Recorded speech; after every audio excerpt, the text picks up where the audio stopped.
శ్రీ బాల త్రిపుర దేవి కుంకుమార్చన యాగంలో పాల్గొనండి. సర్వ కష్టాలు తొలగి శుభ ఫలితాలు పొందండి. నమస్తే రమగారు. నమస్తే జయ. రమగారు, మనుషులు పలు రకాలు కదా. చాలా కొత్త కొత్త వ్యక్తుల్ని, కొత్త మనస్తత్వాల్ని అందరూ ఎక్స్పీరియన్స్ చేస్తారేమో బహుశా. భలే డిఫరెంట్గా ఉంటారండి. తమకు నచ్చినంత వరకు ఓకే, కాస్త తేడా వచ్చిందంటే చీల్చి చెండాడతారు. ఆ గోడుని 100 మంది దగ్గర వెళ్ళబోసుకుంటారు. నీకు చెప్తారు నీకే చెప్పాను, నాకు చెప్తారు నాకే చెప్పానని 100 మందికి వాళ్ళే చెప్పుకుంటారు. మళ్ళీ ఎక్కడైనా వాళ్ళని ఎవరైనా అడిగారనుకోండి, నేను నీకే చెప్పాను నాకే చెప్పాను నువ్వే చెప్పుంటావు. ఇది ఒకటి. ఏదన్నా ఇష్యూ వచ్చిందంటే అంటే తము మాత్రం అందరి మీద మాట్లాడొచ్చు, అందరి దగ్గర మాట్లాడొచ్చు. తమ గురించి ఎవరైనా ఎక్కడైనా మాట్లాడితే తిట్లు శాపనార్థాలండి. దేవుడా, వీళ్ళకి నిజంగా పవర్స్ ఉంటే ఏమైపోతారా ఎదుటి వాళ్ళు అనిపిస్తుంది. ఆ రేంజ్లో తిట్టేస్తూ ఉంటారు. పిల్లల్ని పెద్దల్ని అందరినీ ఎంచుతారు. ఉసుర్లు అంటారు, అదంటారు, ఇది నానా రకాలుగా. అంటే ఓర్చుకోలేకపోతారేమో అనిపిస్తూ ఉంటుంది నాకు. మోస్ట్ సెల్ఫిష్ కదండి. అంతే. కానీ చాలా కష్టం కదా రమ్మగారు. సెల్ఫ్ సెంటర్డ్ జయ. నేను అనుకుంటా వీళ్ళకి పని పాట ఉండదు, చేతి నిండా పని లేక, నెత్తి మీద బాధ్యతలు లేక, సమాధానం చెప్పవలసిన అవసరాలు లేక, అస్సలు ఎక్కడా సమాధానం చెప్పక్కర్లా. దాంతో వీళ్ళు ఇలాగే ఉంటారు. ఎప్పుడు వీళ్ళకి తేడా వస్తుంది, సొంతానికి మొహం పగిలిపోతే వస్తుందేమో. అప్పుడు కూడా రాదు జయ. కింద పడ్డా మాదే పై చెయ్యి అంటారు, అప్పుడు రాదు. అది వాళ్ళ గొప్పతనమే అనుకుంటారు. పళ్ళు రాలిపోయినా బుద్ధి రాదమ్మా. ఏంటంటే ఇది వ్యక్తులలో తేడాలు జయ. ఇవన్నీ ఇప్పుడు మనమే ఏదో చేసాం చిన్నది అంటే, ఇప్పుడు మన ఇద్దరం మాట్లాడుకున్నాం అనుకో, ఏదన్నా ఒక విపరీతమైన మ్యాటర్ నేను ఇంకొకరికి షేర్ చేసేదాన్ని, అది బయటికి వెళ్ళిపోయింది. ఈ ఈకలన్నీ బయటికి వెళ్ళిపోతాయి. ఏముంది, గాలి వేస్తే పోతాయి అంతేగా. ఎప్పుడైనా అది మళ్ళీ ఎదురు తిరిగి మన దగ్గరికి వచ్చినప్పుడు, మనం మళ్ళీ దాన్ని ఫేస్ చేయాల్సి వచ్చినప్పుడు మనకి జనరల్గా బుద్ధి రావాలి లెక్క ప్రకారం. ఇది చేయకూడదు, ఇది తప్పు, ఇది తప్పు. మానరు అయినా సరే 4 రోజులు ఊరుకుంటారు. బాబాయ్ నాకెందుకు వచ్చింది, పైకి అంటుంటారు నాకెందుకు వచ్చింది, ఏం చెప్పినా నెత్తి మీదకి వస్తుంది అని మానేస్తారు. మళ్ళీ ఒక నెల 2 నెలలు అయ్యేసరికి పాత పడిపోతుంది. వీళ్ళు ఒరిజినల్ అది బయటకు వచ్చేస్తుంది. ఒక్కొక్కసారి వీళ్ళే రోడ్డు మీద పడిపోవాల్సి వస్తుంది. వీళ్ళు రోడ్డు మీద పడిపోగానే ఏమనిపిస్తుంది, నేను ఎంతో మంచిదాన్ని, నేను అమావాస్య నాడు అట్టే టైం పున్నన్నాడు పప్పేసాను, ఇంత బాగా చూశాను, ఎంతో బాగా ఉన్నాను, వీళ్ళు నాకు ద్రోహం చేశారనిపిస్తుంది. నువ్వు నోటితో చేసిన ద్రోహాలు అవన్నీ ఎలాగో ఉంటాయి. వ్యక్తులు వాళ్ళల్లో వాళ్ళకి మార్పు తెచ్చుకోవాలి జయ. ఇదేమి సుఖానికి రాదు, అస్సలు సంతోషానికి రాదు, పరువు తక్కువ, బయటపడిపోతాం. చివరికి ఇది మన క్యారెక్టర్ అని రాయబడుతుంది. మీరు ఇంతేనంటారు, అంతేగా. ఆవిడ అంతేనని చెప్తారు, పోనీ ఆయన అంతేనంటారు, వాడు అంతేరా, వాడు అలాంటి వాడే. ఇక ఇప్పుడు నువ్వు అంతే, నువ్వు నిజానికి అలాంటిది కాదు, నీకు చాలా మంచి లక్షణాలు బోల్డ్ ఉంటాయి నీ దగ్గర. నువ్వు చాలా తెలివై ఉండొచ్చు, నువ్వు చాలా పనిమంతతనం ఉండొచ్చు, మంచి అద్భుతమైన వ్యాపారపు దృక్పథాలు ఉండొచ్చు, నీకు మంచి బిజినెస్ చేసి ఉండొచ్చు, నువ్వు హెల్ప్ఫుల్గా ఉండొచ్చు, ధర్మమైన ప్రవర్తన కూడా నీకు ఉండొచ్చు. కానీ నోరు వదిలేసే గుణంతో అవన్నీ పోయి ఈ మచ్చ పెద్దదైపోతుంది. క్యారెక్టర్లో ఇబ్బందులు ఇవి చిన్నప్పటి నుంచి అలవాటు అవుతాయి జయ. పిల్లలు గాసిపింగ్ చేస్తుంటే ఒప్పుకోకండి. వాళ్ళ సంగతులు వీళ్ళ సంగతులు చెప్తారు ఇంట్లో, వాళ్ళ మమ్మీట వాళ్ళ డాడీట వాళ్ళట వీళ్ళట, అలాంటివి ఒప్పుకోవద్దు. ఏదైనా సందర్భం వచ్చినప్పుడు చెప్పాలి. ఇప్పుడు నువ్వు వాళ్ళ గురించి ఎలా చెప్తున్నావో నీ గురించి కూడా వాళ్ళు అట్లాగే చెప్పుకుంటారు, అలాగే వస్తుంది కదా. చెప్పకూడదు, మనం మాట్లాడుకోకూడదు, పిల్లల్ని చెప్పనివ్వకూడదు, మంచిది కాదు. ఇది గాసిపింగ్. ఇప్పుడు నీకు ఏ ఏజ్కి అర్థమవుతుంది, 8th 9th క్లాసులకు వచ్చేసరికి పిల్లలకి నో గాసిపింగ్ అనేది మనం చెప్పచ్చు. గాసిప్స్ అర్థమవుతాయి వాళ్ళకి, అర్థమవుతుంది ఆ పదం, స్కూళ్ళల్లో తెలుసుకుంటారు. అవును. దీనివల్ల ప్రాబ్లమ్స్ వస్తాయి. మనం ఎవరింటికైనా వెళ్ళామనుకో, లేదా మన పిల్లలే ఎవరింటికైనా వెళ్ళారు, ఊరు వెళ్తాము, ఎక్కడికైనా వెళ్తాము, అక్కడ ఎవరిదైనా ఏవైనా ఆడ్ బిహేవియర్స్ చూస్తాం మనం, వాళ్ళు అంతే అని ఊరుకోవాలి, అక్కడ అలా అని ఊరుకోవాలి. దాన్ని తెచ్చి ఇక్కడ చెప్పకూడదు. పిల్లలు ఏం చేస్తారంటే సరిగ్గా పెట్టలేదని, సరిగ్గా పని చేయించారని, వాళ్ళ ఇంట్లో అదేదో బాగులేదని అలాంటివి ఇళ్లల్లో చెప్తారు తెచ్చి. మా పిల్లాడు వచ్చినప్పుడు నువ్వు బాగా చేయలేదని తల్లులు ఎప్పుడు అడుగుతారు కూడా. అడుగుతారండి. అక్కడ ఏదో జరుగుంటుంది. ఆ, వీళ్ళు పెసరపప్పు తినరు, వాళ్ళ ఇంట్లో రోజు పెసరపప్పే వండారు, తినలేక చచ్చాను అంటుంది పిల్ల. ఎవరింటికైనా వెళ్ళినప్పుడు సర్దుకోవాలి నాన్న. అసలు చెప్పడాన్నే ఎంకరేజ్ చేయకూడదు. చెప్పడానికి మళ్ళీ encourage తిప్పి చేయకూడదు. అడుగుతారు రమ్మగారు. అడుగుతారు. అది తిప్పి ఎంత పెయిన్ఫుల్లో కదండి. అవును. చాలా ఇబ్బంది అదేంటి మనం మామూలుగానే ఉన్నాం కదా ఇంకొకసారి ఏమనిపిస్తుంది అంటే వాళ్ళు వచ్చినప్పుడు వాళ్ళకి ఒళ్ళ దగ్గర పెట్టుకోవాలి మనం. బాబు నీకు ఇష్టమైన నువ్వు తింటావా ఒళ్ళు దగ్గర తింటావా. పెట్టుకోవాలని మీకు అట్లా అనిపిస్తుందేమో. ఆ. రెండోసారి అన్నం కూడా పెట్టబుద్ది కదా రమ్మగారు. మరి అంటే ఇప్పుడు తప్పనిసరి అనుకో జయ, ఆ, అప్పుడు ఏం మనసులో నుంచి చేస్తాము? రాదు కదండి. మనసులో నుంచి రాదు, ప్రేమలు పోతాయి. ప్రేమలు పోతాయి కదా, ప్రేమలు రిలేషన్ కంటిన్యూ ప్రేమలు పోతాయి, అభిమానం పోతుంది, ఆపేక్షగా దగ్గరికి తీసే వాళ్ళు తీయము. తీరు. ఇవి చెడగొట్టుకోవద్దు, పిల్లలకి చెప్పాలి. ఏదైనా తేడా ఉంటే సహించి ఊరుకోవటం నేర్పించాలి. ఈ రోజున మన జనరేషన్స్లో అతి పెద్ద ప్రాబ్లం ఏంటంటే, మనం అది ఎక్కడ మొదలెట్టా తెలుసా జయ, ప్రతి దాన్ని సోషల్ మీడియాకి చెప్పాల్సి వస్తుంది. మనం సోషల్ మీడియాలో ఒక అద్భుతమైన యాక్టరు లేదా ఎవరో ఏదో డాన్సో పాటో పాడారు, బాగుంది బాగుంది బాగుంది అని 10 వస్తాయా, 15. నీకు అవసరమా? నీకెందుకు? నీకు ఎన్నేళ్ళు? ఈ ఏజ్కి నీకు ఈ బట్టలు అవసరమా? ఈ ఏజ్కి నీకు ఈ నగ అవసరమా? నువ్వేవిడివి వాళ్ళెవరినో అనడానికి? అది వాళ్ళ ఇష్టం. వాళ్ళ ఇష్టం. నీకు నచ్చితే చూడు, లేకపోతే మానేసి. జడ్జి చేయొద్దు. నువ్వు ఈ బట్టలు వేసుకున్నావు, నీ వయసుకి ఇది అక్కర్లేదు, నీకు ఇది అవసరమా, నీకు ఇంత ఉందా, నువ్వు అది కదా, నువ్వు ఏదో కదా. వాళ్ళు ఎవరో డివోర్స్ తీసుకున్నారు, ఇది మేము మ్యూచువల్గా తీసుకున్న నిర్ణయం అని చెప్పారు. ముందు పెళ్లి చేసుకున్నారు, మీరందరూ ఓహో అన్నారు. డివోర్స్ తీసుకున్నారు, ఊహో అని ఊరుకోవాలి కదా. ఆ అమ్మాయిదే తప్పు అంటారు కొన్ని వేల మంది. ఆహాహా అది అద్భుతమైంది, వాడిదే తప్పు, లేదా అమ్మాయిదే తప్పు కొంతమంది, అబ్బాయిదే తప్పు కొంతమంది. వీళ్ళిద్దరు కాదు, అబ్బాయి వాళ్ళ అమ్మ లేదా అబ్బాయి వాళ్ళ నాన్న వాళ్ళు దుర్మార్గులు, వీళ్ళు కాదు వాడెవడో ఇంకొకటి అంటాడు ఇంకోడు. ఇప్పుడు ఈ అభిప్రాయాలన్నీ ఎవడైనా మిమ్మల్ని అడిగాడు?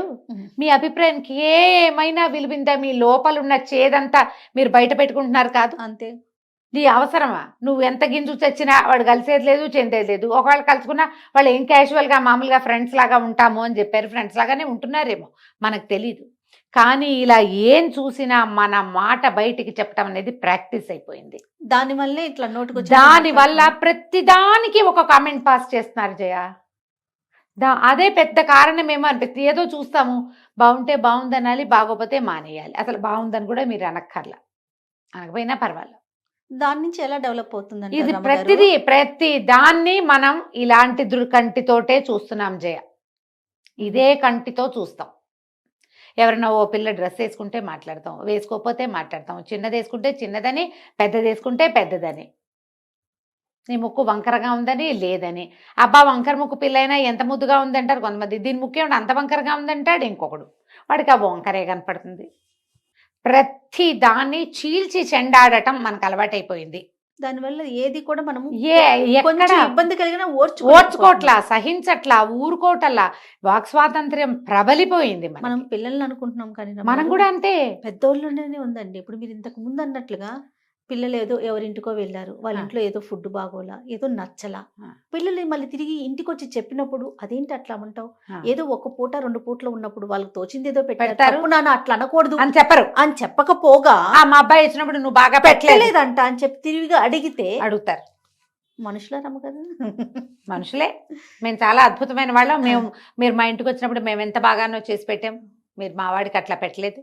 అడిగేస్తారండి, అడిగేసి కడిగేస్తారు. మీకేమున్నాయమ్మా మానవ సంబంధాలు? అది ఒక్క పూట తిండితోటే అయిపోతుందా? ఒక్కదాంతోటే అయిపోతాయా? ఏదైనా ఒక ఫ్లా ఎవరిలో అయినా చూస్తే దాన్ని నువ్వు చూడటం, చెప్పడం, అందరికీ చెప్పి చెప్పి చెప్పి చెప్పి 100 మందికి చెప్పేయటం. వాళ్ళ సంగతి మనకెందుకు? పోనీ ఎవరో ఆగలేకపోతాం జయ, చూసాము, అయ్యో ఇదేంటి ఇలా ఉంది, వీళ్ళేంటి ఇలా ఉన్నారు అనిపిస్తుంది, ఏదో ఇంట్లో చెప్తావు, ఎవరో క్లోజ్ ఫ్రెండ్ చెప్తావు, అంతతో ఊరుకోరు. ఎంతమందో అందరూ క్లోజ్ అయ్యమని అందరికీ పంచటం దాన్ని. ఎప్పటికీ ఈ బంధాలు మారతాయమ్మా? ఇప్పుడు ఎక్కువైపోయింది జయ. ఎలా మారుతాయి రమ్మగారు? ఇప్పుడు గ్యాప్ వచ్చేసింది. మనసుకి బాధ అనిపించినప్పుడు ఆటోమేటిక్ గా గ్యాప్ పెరిగిపోతుంది కదా. పెరుగుతుంది. ఈ పంచటం ఎంత బ్యాడ్ ప్రాక్టీస్. మళ్ళీ ఏదైనా నీ మీదకి వస్తే నువ్వు చచ్చిన అసలు యాక్సెప్ట్ చేయరు. అస్సలు. ఇదైందా? ఇప్పుడు ఇదో రకం జనాభా అయితే ఇంకో రకం జనాభా ఉంటారు. వీళ్ళు అవతల వాళ్ళ వల్ల ఏదైనా ఒక చిన్న ప్రాబ్లం రాగానే పాత సినిమాలు లాగా నా జోలికి వచ్చిన వాళ్ళు నాశనం అయిపోతారు, పురుగులు పడి చచ్చిపోతారు, దుంపనాశనం అయిపోతారు. ఏమిటి కాస్తకే ఏదైనా నీ ప్రాణాల మీదకి వస్తే అనుకో ఏముండదు అక్కడ, అసలు మ్యాటరే ఉండదు. చాలా మామూలు విషయాలకి కూడా అవతల వాళ్ళ నాశనాన్ని కోరుతూ ఉంటారు, అలాగే మాట్లాడతారు. అవును. అది తప్పే, శాపనార్థాలు పెట్టకూడదు అసలు. మా ఇంట్లో పిల్లలు మా వాళ్ళు ఒరే అట్లా చేస్తే ఏం బాగుంటుందిరా అంటే, అమ్మ శాపనార్థాలు పెట్టకు, నువ్వు ఏం బాగుంటుంది అంటే అదే బాగుంటుంది, బాగుండకపోతే పోతుంది, నువ్వు మాత్రం ఇక బాగున్నట్టే అది. అవన్నీ ఏదో వంట చేస్తాడు మావాడు, అవన్నీ వేస్తే ఏం బాగుంటుంది, పంచకోళ్ళ కషాయంలాగా ఏడ్చినట్టు ఉంటుందంట. నేను అంటే అమ్మ నువ్వు శాపనార్థాలు పెట్టుకున్నా వంటకి అయిందా. ఇప్పుడు మన దగ్గర మన భూషణ్ ఉన్నాడు, అదే భూషణ్ అలా పెట్టారు ఏంటంటే మేడం తిట్టారు అంటాడు, అలా పెట్టారేంటి అంటే చాలు తిట్లు. మనకి ఒట్టి వాక్యం తిట్లంటే ఏమిటవి ఇవేనా, ఇవే ప్రశ్నలు లేదా ఒక కన్క్లూషను. ఈ రెండింటిని కూడా మనం తీవ్రంగా పరిగణిస్తున్న కాలం అయితే, పాతకాలంలో లాగా శాపనార్థాలు పెడితే ఎట్లాగమ్మా, నాశనం అయిపోతారు పనికి మాలిన వాళ్ళు. అలాగే మనం అంత అద్భుతమా? అంతే కాదు, మనమేమో మనం పెద్ద గుమ్మడికాయంత ముత్యమేం కాదు, అది మనకి చాలా ఫ్లాసే ఉంటాయి మన దగ్గర కూడా. జయ మనుషులన్న వాళ్ళకి సుగుణాలు ఎన్నుంటాయో దుర్గుణాలు ఇంకో 2 ఎక్కువే ఉంటాయి. అంతేగా కలికాలం. అందులో నువ్వు నేను మన నాన్న మన అమ్మ మన పిల్ల మేక ఏది కాలం రమ్మగారు, మనం ఏ కాలం ఇది, అదే కదా. ప్రతి వాళ్ళకి ఉంటాయి, ప్రతి వాళ్ళకి వాళ్ళకుండేవి వాళ్ళకుంటాయి. అంతేగా. ఇప్పుడు నువ్వు ఒకటి చూసావు, ఒకటి తెలుసుకున్నావు, ఒకటి నీకు అర్థమైంది, ఓసారి అను వదిలేసేయి, ఒకసారి చెప్పు, దాన్ని వదిలేయి. వదిలేయటం మాత్రం బాగా ప్రాక్టీస్ చేయాలి, చాలా ప్రాక్టీస్ చేయాలి, చాలా కావాలి. పట్టుకొని అదే కాదు, ఇప్పుడు మన ఎవరైనా ఏదైనా అన్నారనుకో, ఇక పీకి దాని మీదే చెప్పుకుని వదిలి వాళ్ళకి చెప్పి వీళ్ళకి ఏడిచి గగ్గోలు పెట్టి ఎప్పటికీ వాళ్ళని క్షమించలేక ఏమవుతుందంటేనమ్మా, మా పాత మాట ఒకటి చెప్తా, ఏ కట్టెకి నిప్పుంటే అదే కాలుతూ ఉంటుంది. అంతేనా? ఈ అక్కర్లేని చింతలు, వాళ్ళెవరో వీళ్ళెవరో, వాళ్ళు అన్నారు వీళ్ళు చేశారు, వాళ్ళు అలాగా వీళ్ళు ఇలాగా, సుఖమేది నీ బతుక్కి, సంతోషమేది అస్సలు. ఈ ధోరణి మార్చుకోండి, గాసిపింగ్ మానేయండి. మీకు అసలు ఎంత ఆరోగ్యం బాగుపడితే ఒక నెల రోజుల వ్రతంలాగా పెట్టుకుందాం. ఏమిటి మన అదేదో సినిమా ఉంది కదా, అబద్ధాలు ఆడకూడదు, ఏప్రిల్ 1 విడుదల, కావాలంటే ఆ సినిమా చూడండి. రాజేంద్ర ప్రసాద్ గారు వంశీ గారు తీశారు, అదిరిపోతుంది సినిమా, సూపర్. ప్రతి ఒక్క డైలాగు అద్భుతంగా ఉంటుంది.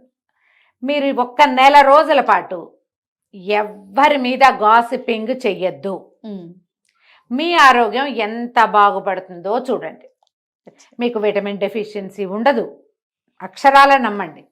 డి విటమిన్ డెఫిషియన్సీ అస్సలు ఉండదు, కడుపులో మంటలు ఉండవు, తలనొప్పి ఉండదు, అలసట అస్సలు ఉండదు, ఎందుకంటేనమ్మా మీరు ఇతరులని మోస్తున్నారు. మోత బరువు చెయ్యొద్దు.